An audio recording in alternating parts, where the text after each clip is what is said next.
સુરત શહેરના વેસુ ગામના માજી સરપંચની ક્રાઇમ બ્રાન્ચે ધરપકડ કરી છે। વેસુના માજી સરપંચે જમીન દલાલ સાથે મળી મૃત્યુ પામેલી વૃદ્ધાની બોગસ વિલ બનાવી જમીન વેચી દીધી હતી।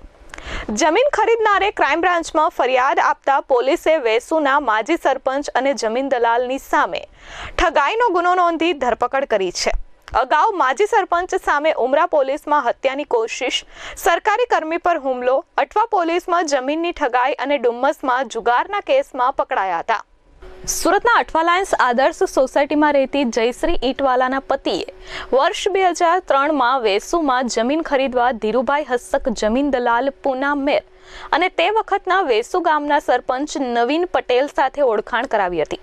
મહિલાના પતિએ સોદો નક્કી કરી પૂના મેર પાસે કાગળો માંગ્યા હતા, જેમાં જમીનના મૂળ માલિક સોમીબેને તારીખ 12/12/2003 વસિયતનામું પૂના મેરના લાભમાં લખી આપ્યું હોવાનું જણાવ્યું હતું, જેમાં મારા પુત્ર જેવા પૂના મેરને વારસદાર તરીકે નિયુક્ત કર્યું હોવાનું વિલમાં ઉલ્લેખ કર્યો છે।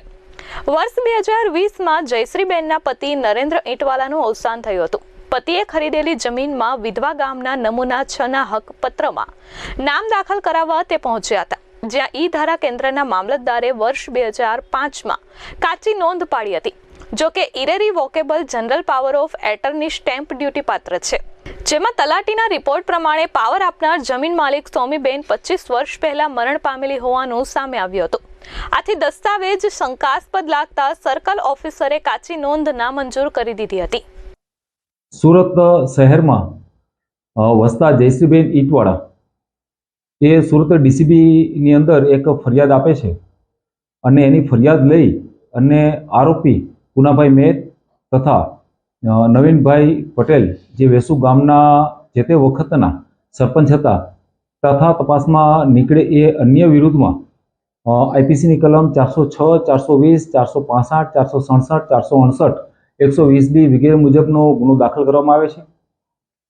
ગુનાની હકીકત એ રીતની છે કે આ કામના જે ફરિયાદી બેન છે જયશ્રીબેન ઈટવાળા, એ લોકોએ 2005ની સાલની અંદર એક પ્લોટ લે છે વેસુ ગામની અંદર 400 વારનો, જેની આજની માર્કેટ વેલ્યુ 4 થી 5 કરોડ થાય છે। ક્રાઇમ બ્રાન્ચના પીઆઈ લલિત વાગડિયાએ વધુમાં જણાવ્યું હતું કે બોગસ વિલમાં સોમીબેનના અંગૂઠાની ઓળખ ભરતભાઈ લક્ષ્મણ આપી હતી, જ્યારે સાક્ષી તરીકે નવીન સિંહ પટેલ અને લક્ષ્મણ કાનજીની સહી છે। જમીન માલિકનું 25 વર્ષ પૂર્વે મોત થયાના તલાટીના રિપોર્ટથી આખો ભાંડો ફૂટ્યો હતો। Irrevocable general power of attorney stamp duty પાત્ર છે, જેમાં તલાટીના રિપોર્ટ પ્રમાણે પાવર આપનાર જમીન માલિક સોમીબેન 25 વર્ષ પહેલા મરણ પામેલી હોવાનું સામે આવ્યું હતું। આથી દસ્તાવેજ શંકાસ્પદ લાગતા સર્કલ ઓફિસરે કાચી નોંધ નામંજૂર કરી દીધી હતી।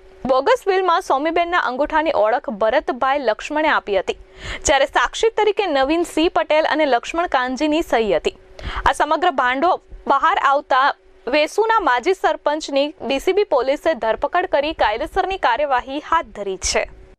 એ જે પ્લોટ લે છે અને પ્લોટ લઈ અને દસ્તાવેજ કરાવે છે, જ્યારે એની પાકી એન્ટ્રી પડાવવા જાય છે સબ રજિસ્ટ્રાર ઓફિસમાં, ત્યારે સબ રજિસ્ટ્રારના ધ્યાન ઉપર આવે છે કે આની અંદર જે વિલ બનાવેલું હતું પૂનાભાઈ મેરના નામનું એ શંકાસ્પદ જણાય છે। આમને લઈને ક્રાઇમ બ્રાન્ચમાં અરજી કરવામાં આવે છે અને અરજીની તપાસની અંદર એ ફલિત થાય છે કે 2003ની અંદર આ કામના જે વિલ બનેલું હતું એ વિલ સોમીબેન મકનભાઈ કે જે પ્લોટના હોલ્ડર હતા અને એ મરણ ગયેલા હતા 1965ની સાલમાં। 1965ની સાલમાં મરણ ગયેલા હતા, છતાં એના નામનું એક ડુપ્લિકેટ વિલ એ 2003ની સાલમાં પૂનાભાઈ મેરના નામનું બનાવવામાં આવે છે।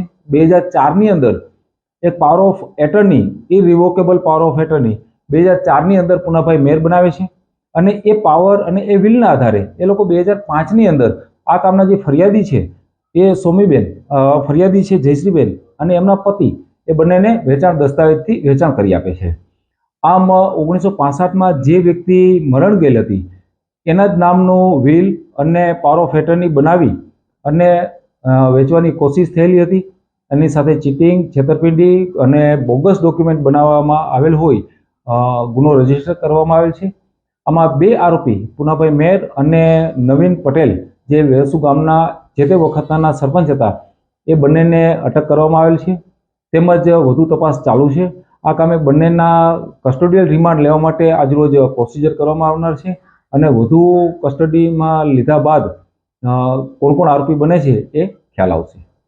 Bureau report S24 news Surat.